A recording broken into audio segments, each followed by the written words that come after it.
Hello বন্ধুরা, তোমরা সবাই কেমন আছো? আশা করি ভালো আছো, সুস্থ আছো। তো আমিও ভালো আছি। মৌসুমি অফিসিয়াল চ্যানেলে তোমাদের সবাইকে জানাই স্বাগত। তো স্বাগত জানিয়ে চলে এলাম রান্নায়। তো দেখো এখন কড়া গরম হয়ে গেছে, আর এখন আমি তেলটা দেবো, দিয়ে তেলটা একটু গরম হবে। আর এখানে দেখো ভাতে ফ্যান গেলে দিয়েছি, আর এখানটায় সবজি সব জোগাড়জারি করে নিয়েছি, রান্না করব। তো আছে কি রান্না করব চলো তো দেখাচ্ছে তোমাদেরকে। এই দিয়ে নিই, এই দেখো তো তেলাপিয়া মাছ নিয়ে এসেছি জ্যান্ত, তো নুন হলুদ মাখিয়ে রেখে দিয়েছি। আর এই যে কাঁচকলা আলু পেঁপে দিয়ে মাছের ঝোল হবে। আর এই যে বিটুলি দেখতে পাচ্ছ, বাড়ির বিটুলি পুঁইশাক হয়েছে, তো গাছটা বড় হয়েছে, তার থেকে দুটো একটা ডাল কেটে নিয়েছি। এই যে বিটুলি হচ্ছে দেখতে পাচ্ছ।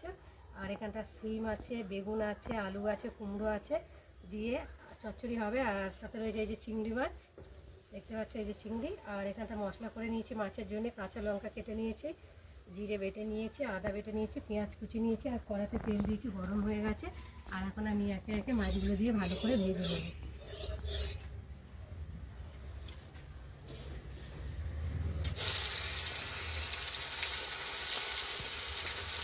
মাছগুলো একটু ছোটো হলে কী হবে, জ্যান্ত মাছের ঝোল কাঁচকলা দিয়ে পেঁপে দিয়ে আলু দিয়ে খেতে ভীষণ ভালো লাগে। বন্ধুরা তোমাদের কাজে ভালো লাগে, আমাকে কিন্তু জানি না। তোমাদের কাজের মধ্যে রান্না এখন হয়নি বা হচ্ছে সেটাও জানিও। দেখো আমি এখন মাছগুলো দিয়েছি, আর দু পিস আছে, এইগুলো ভাজা হয়ে গেলে তুলে নিয়ে তারপরে এদিকে ভেজে নেবো। তো দেখি উনুনটাকে একটু ফেলে দিই।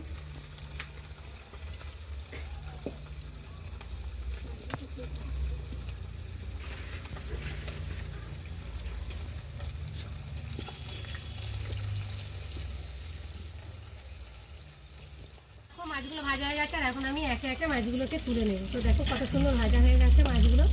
আর আমি এই যে এক এক করে তাড়াতাড়ি করে তুলে নিলাম, আর এই চেয়ারের মধ্যে রাখলাম। আর দু পিস রয়েছে, সে দুটো ভালো। বন্ধুরা দেখো মাছগুলো সব ভাজা হয়ে গেছে, আর এখন আমি এই যে একে একে মাছগুলোকে তুলে নেব।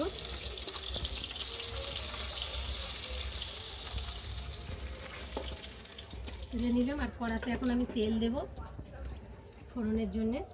তো দেখো তেল দিয়েছি, আর দেবো গোটা জিরে,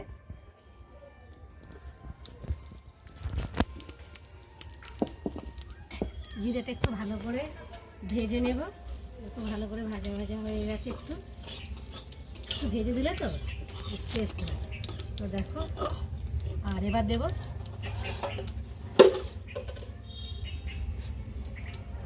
পেঁয়াজ, দিয়ে কটা কাঁচা লঙ্কা দিয়ে ফোড়নটা ভালো করে ভেজে নেব।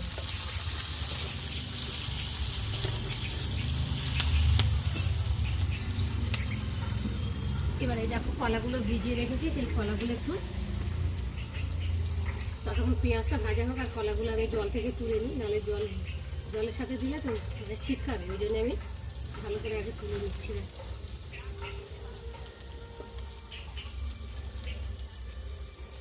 পেঁয়াজটা ভাজা ভাজা হয়ে গেছে, আর এখন আমি কাঁচকলা আলু পেঁপে দিয়ে ভালো করে ভেজে নেব।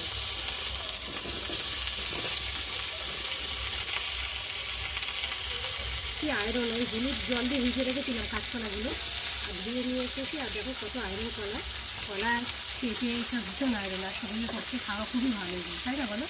বিশেষ করে কলা পেঁপে মোচা এগুলো শরীরে ভীষণ আয়রন হয়। আর গাছেরই কলা, গাছেরই পেঁপে আমাদের, কেমন হবে পরে তোমাদের সাথে শেয়ার করবো। এখন দিয়েছি, আর এখন আমি একটু ঢাকা দিয়ে ভালো করে একটু ভেজে নেব। এবার আমি নুন দিয়ে দেবো, আর দিয়ে দেবো হলুদ দিয়ে একটু ভালো করে নেড়ে নেব, কলাই যাতে না লেগে যায়। আর দেবো লঙ্কার গুঁড়ো অল্প করে, কাঁচা লঙ্কা দিয়েছি তাই জন্য অল্প করে দিলাম। আর দেবো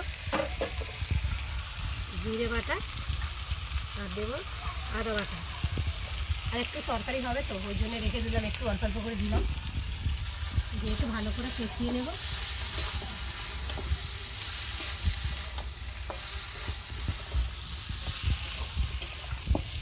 দেখো কত সুন্দর কালারটা লাগছে।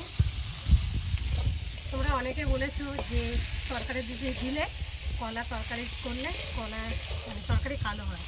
কেন কালো হয় তোমাদেরকে বলছি। যে কলা হলুদ জলে আর নুন জলে একটু ভিজিয়ে রাখলে কলা কষ্ট উঠে গেলে আর তরকারি কষ্ট অতটা ভালো হয় না। তো আমি রান্না করছি, তোমাদের সাথে শেয়ার করবো।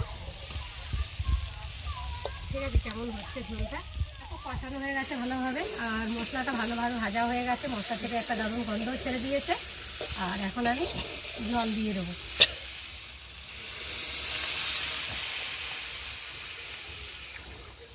তো দেখো একটু জল দিতে বেশি করে জল দিলাম, জ্যান্ত মাছ তো একটু ঝোল ঝোল রাখবো, তার জন্য তো চলো ঢাকা দিই। তো বন্ধুরা দেখো আমার মাছের ঝোল ফুটে গেছে, আর দেখি কলাও সেদ্ধ হয়ে গেছে, আর আলুটাও সেদ্ধ হয়ে গেছে, আর পেঁপেটা একটু সময় লাগে হতে। তো দেখো একটু ভালো করে নেড়ে আর এখন আমি ভেজে রাখা মাছগুলোকে সব দিয়ে দেবো। 4 পিস দিলাম, আর 4 পিস রেখে দিয়েছি, ভাজা খাবে ওই জন্যে। তো দেখো কালারটা দেখো কত সুন্দর এসেছে, কালো ভাবটা আসেনি। তো এইভাবে তোমরা যদি রান্না করো তাহলে কলারটা কালো ভাবটা আসে না। তো দেখো আমি মাছটা দিয়েছি আর ঝোলটা ভালোভাবে ফুটে গেছে। আর এখন আমি নামাবার একটু আগে ধনে পাতা কুচি দিয়ে দেবো। তো অল্প করে দিলাম, দিয়ে আর একটু চলো বন্ধুরা এখন ঢাকাটা খুলে দেখি।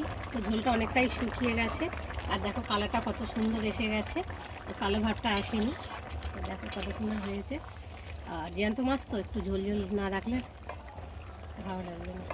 সেদ্ধ হয়ে গেছে, আর এখন আমি কড়া থেকে নামিয়ে নেব। তো বন্ধুরা আমার কাঁচকলা মাছের জ্যান্ত মাছের রেসিপি কেমন লাগলো তোমরা কিন্তু অবশ্যই কমেন্ট করবে, আর ভালো লাগলে লাইক কমেন্ট শেয়ার করো।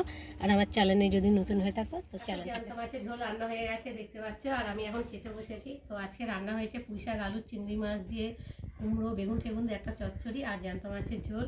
আর এই দেখো আমি এখন ভাত বেড়ে রেডি করে নিয়েছি, এখন খাবো। তো ভীষণ খিদে পেয়েছে, তো দেখো আমি এখন খেতে থাকি আর তোমরা দেখতে থাকো।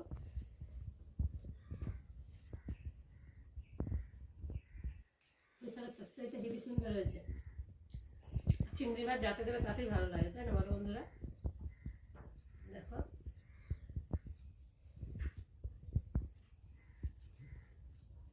মাছের ঝোলটা নিয়ে দেখি কেমন হয়েছে। জ্যান্ত মাছের ঝোল খেতে ভালো হয়।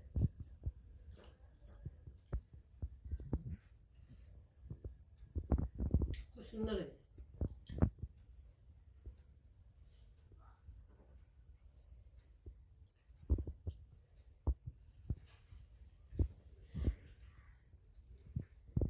চলো বন্ধুরা খেয়ে নিয়ে আবার দেখা হবে।